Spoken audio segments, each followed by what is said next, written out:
नाज़रीन, सजावल ऐं पासे में गुज़िरियल ॾींहं खां बरसात जो सिलसिलो जारी आहे, जंहिं सबबि मनारकी ऐं ॿियनि बंदनि ते पाणी जो दबाव वधी वियो आहे। वधीक तफ़सील ॿुधण लाइ असां टेलीफोन लाइन ते मौजूद आहिनि शबीर अहमद। जी शबीर, छा तफ़सील आहिनि?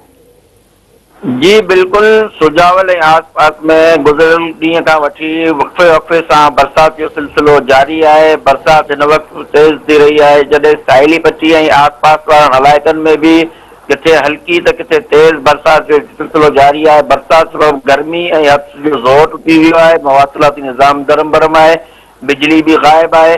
जॾहिं तव्हांखे ॿुधाईंदो हलां त बोर्ड जो इम्कानी बोर्ड मुतासिरीन जो बंदनि ते जेके वेठल आहिनि उन्हनि लाइ तमामु खुले आसमान ते वेठल आहिनि, हिन जे करे उहे सख़्तु परेशानी खे मुंहुं ॾेई रहिया आहिनि।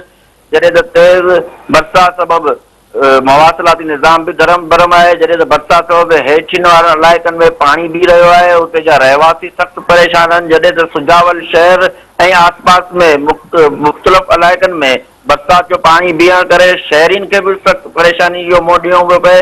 मानसून जी अलर्ट जारी हुजण जे बावजूद भी इंतजामिया के ख़ातिर ख़्वाह इंतजामात न वरिता आहिनि, जंहिं सबबि शहरीन खे परेशानी जो मुंहुं ॾियणो पियो पवे।